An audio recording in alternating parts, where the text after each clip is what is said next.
It's a company that has created wealth for investors. It's created a lot of respect for clients. It's created a lot of fear among competitors, and it's a company that has created a lot of awe amongst all the other corporates as well. Yes, we are talking about Fevicol Ka Jod, Pidilite, and who better than the outgoing MD and the incoming MD to join us? Bharat Puri, a legend, and Sudhanshu Vats, a legend in the making, if one must. Thank you so much, gentlemen, for agreeing to do this. 40 years in the industry, you've had a couple of decades as well. What a moment this is. Absolutely. It's just time passes much more quickly than you think it does. But yes, it's a time to look back, but also, as I always believe, look forward. So what are you looking forward to right now? I will obviously continue to be involved with the corporate sector. I'll continue to be involved with Pidilite itself, but in a advisory, just seeing that we're on the right course and just gently whispering in Sudhanshu's ear on what needs to be done. But outside that, I'm on a couple of boards, and of course, one is a constant learner. So there is much on the plate. My wife, of course, believes that, listen, when you have that free time and I see more of you, I'll really believe that, you have moved on. But I think I will. That's for you. How about you? 10% volume growth year on year with 20 to 24% margin band, growth categories, core categories, and pioneer categories. That's what you have to do for the next foreseeable future. Yes, Manglam. I think, first of all, I think it's indeed an honor, and I'm humbled and honored to actually take over from Bharat. Bharat has had an outstanding innings, as you know, in Pidilite, and of course, 4 decades plus of corporate career. I think, as you rightly described him, he's a legendary leader.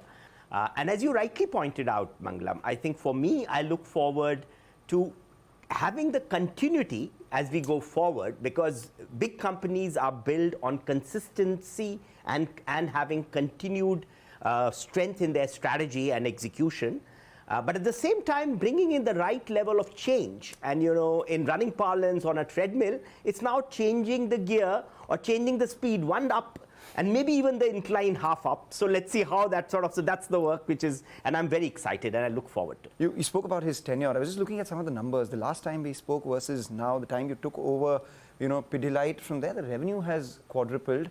The EBITDA margins have increased by about 600 basis points. By that measure, the EBITDA has grown 6 times. The net profit has grown by about 8 times, and the market cap has actually grown by 10 times. So 10 years ago, if one bought a Pidilite share, it was for 280 rupees. Now it's close to 2,800 rupees. Which implies the market cap addition has been close to 1,30,000 crores. That's some boots to fill. Thank you for all those kind words, but really remember, this is actually a wonderful Pidilite team that has delivered all of this. I've been fortunate to be the orchestra conductor and just made sure that people play in tune. But really, this is also a very strong foundation provided by the family. B, wonderful team to work with. And C, of course, somebody up there likes us.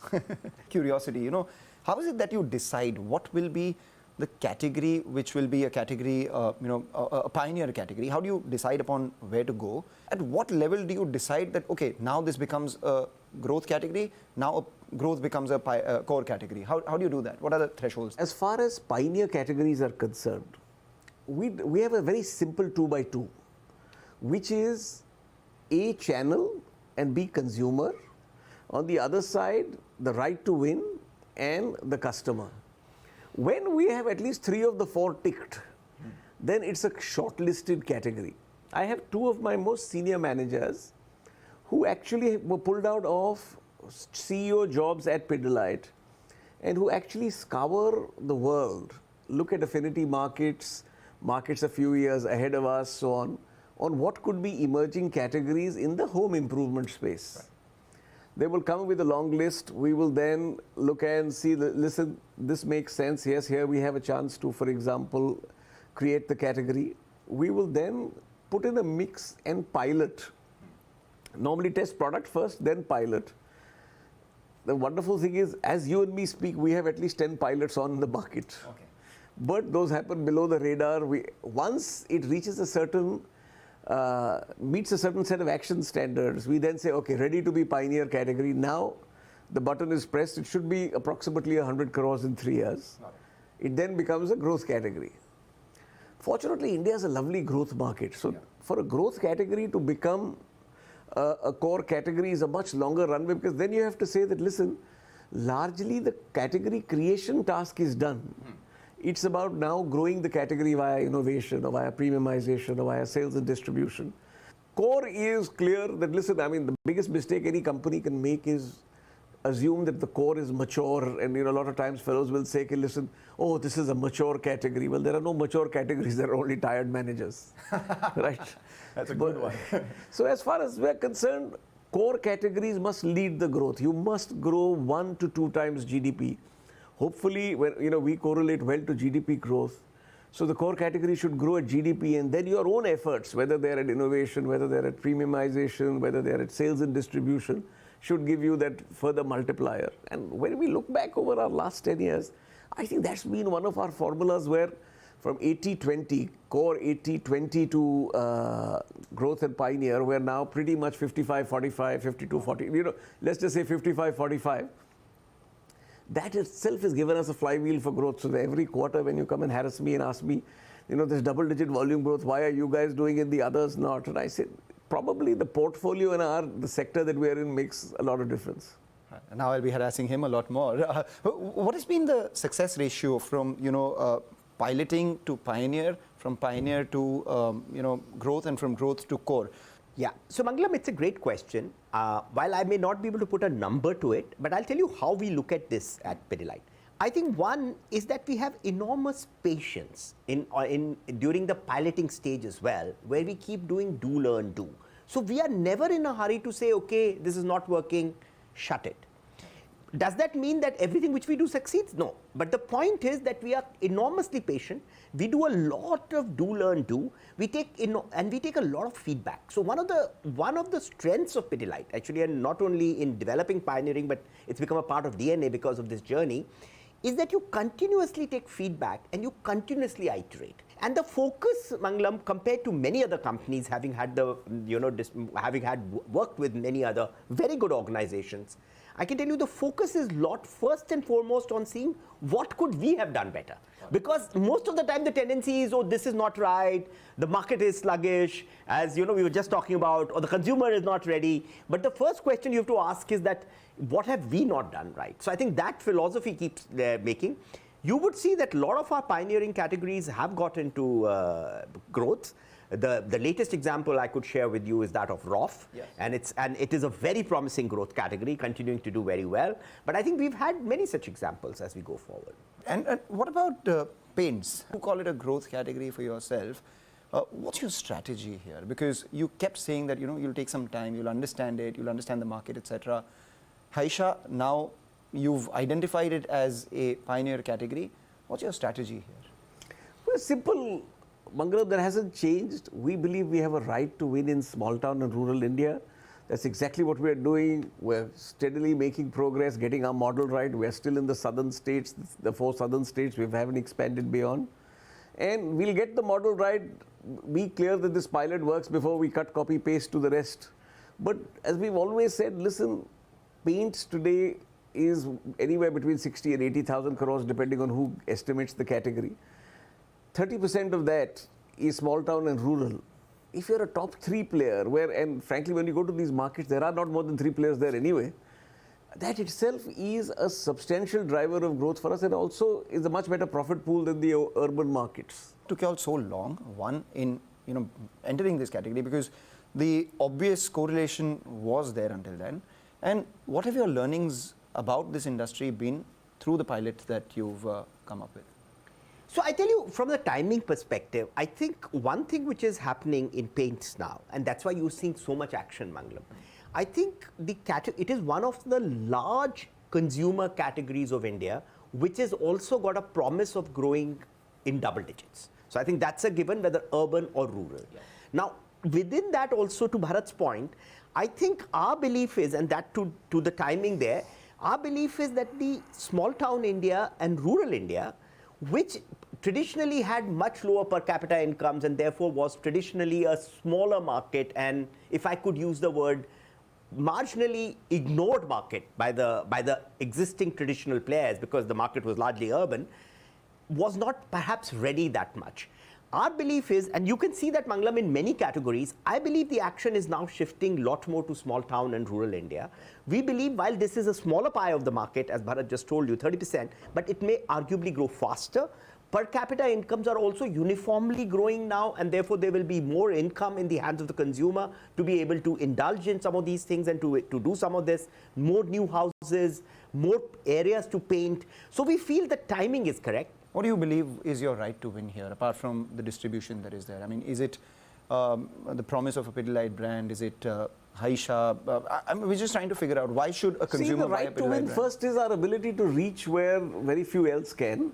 Okay. The second is we know the category. Despite the others being actually quite big and well entrenched in the country. In the country, yes, but in urban India largely, not in these parts, so on and so forth. The second thing is at Pidilite, we always start with a better product. So and the wonderful thing is the moment you say it's a Pidilite product, the acceptance, this whole thing on from the makers of Fevicol, we've had very little resistance. Therefore, I mean, there is a strong equity to start from. I think all of this gives you enough of a right to win. I mean, forget, I can keep adding on other elements of the Pidilite secret sauce, but some of them should remain secret. Again, it's a larger total addressable market, but it's also margin dilutive, right? The leader does slightly high teens, and that also under threat right now. You have a margin guided band of 20 to 24 odd percent. Chances are that it might be margin dilutive. Let's wait and watch. That's exactly why do you pilot things to exactly determine all of this? So give us another, by this summer, we will come back to you and tell you, okay, listen, what's exactly what we believe is the paint model, how it should go forward. You have a fairly healthy cash balance. You are aggressive acquirers. AkzoNobel is on the block. You are one of the people who've bid for it. There are a lot who've fallen out of the bid because of valuations. Where do you stand on that? We have no knowledge of any such bid. I read about it in the papers just as you do. After you've made the bid. On AkzoNobel, when we have something to report, we will. But as we said, listen, Pidilite is a conservative, very clear, value-based investor. We never flex our balance sheet. Just because we are cash-rich, debt-free, doesn't mean that we will ever splurge money. So when the right time comes, we will talk about it, but right now we have nothing to talk about. As an asset, what do you think of it? I see what I'm saying is that there could be a personal view, so on and so forth, etc. So at the moment, there are enough interested fellows who have lots of thoughts about the assets. Let them give their thoughts. And about the very near term, the consumer environment that we're in. Obviously, you guys have done your internal assessment of where Pidilite can be better, etc. But from an environment standpoint, what do you think needs to happen for growth to return, according to you? See, in our view, growth will return. I think people have underestimated the impact of last year's elections and therefore the slowdown and the amount of time it took for the whole system to crank up, so on. For example, if you look at the first 3 quarters, which is what we've published, we're close to double-digit underlying volume growth, which is what we've always promised. So, I can crib and say that, listen, life could be better, urban could be, of course. But remember, in a country as large as this, there will be ups and downs. But now with this, recent budget announcements where consumers are seeing money in their hands, you're also seeing that the monsoon has been good, so April onwards money will come. Maybe the first quarter will not be a bumper quarter, but I think the India growth story is not going to go away. The high frequency data that you see on a regular basis for your company, what does that tell you about the consumer sentiment here and now? So, Mangalam, I think we've spoken about this earlier as well. What we are beginning to see is a clear resurgence in the rural demand post the monsoon, a little bit. Albeit slow, but we are clearly seeing that pattern. As far as urban demand is concerned, I think in our sectors, Mangalam, and therefore now I'm talking about how we look at it, it has been where it comes to construction, where it comes to home improvement and so on and so forth, the demand has been quite steady. I'm saying the point is it could always be better, as Bharat was just saying. So I'm saying the point is we would want it to be a bit more better, a little bit more buoyancy. But having said that, I think we've been seeing steady this thing, and that's why we've been delivering steady returns as well, steady numbers as well. And plus, if you look at it, the one thing that makes us also a little more hopeful is the real estate sector turned about 3 years back, at best 4 years back, but mainly 3 years back when you had a lot of things getting completed. we find that we get the maximum benefit of that in T+3, T+4. So a lot of the construction that has happened in urban India, etc., is all going to now come up for what you would call completion of interiors. And that's always, you know, while even now repair and renovation is a larger part of our business than is new construction, this is a good multiplier. Right. So, you know, final question before we take a break. Final question on the business side of things. You have earmarked your growth targets, 10% volume growth year on year, along with the margin band that you've spoken about, growth coming in from core categories, growth categories, pioneer categories as well. When I look at your business, say 5 years from now, and I'm you know, speaking to Sudhanshu, what would you see as the revenue mix of the company? How much of that would come from international? It's 55 core, 45 growth and pioneer right now. How does the revenue mix of the business Pidilite look like? So I think, you know, when we started this journey, and Bharat spoke about it, 20-80, and now we are close to about 55 core and, or 80-20, 80 core, 20 growth and pioneer. Now we are 55 core and 45 growth and pioneer. Our sense is this is a near equilibrium. So therefore, you know, because to the question you would ask some time back, which is that, you know, what happens is pioneer becomes core and then, growth and growth becomes core. Right. So therefore, there will be a mix of that which will be happening, and we will now be, we are at a pretty healthy equilibrium in my opinion. And I think from the point of view of the second thing you said, 5 years out, on the international piece, yes. I think the second part of your question, see, we are currently 10% plus on our international composition. Our thinking is that we will continue to remain focused in emerging markets where we can replicate the success of India and the model of India onto those markets. So I think we will continue to build and strengthen our presence in these markets, drive these markets further, and therefore the ratios will keep inching upwards. We will be an emerging markets multinational company, which is something we have stated. We are steadfast on that journey.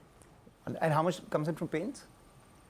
That's only astrologers can tell me. What we'll do is we'll take a short break on that note, come back. We'll have a more fun conversation with Bharat and Sudhanshu.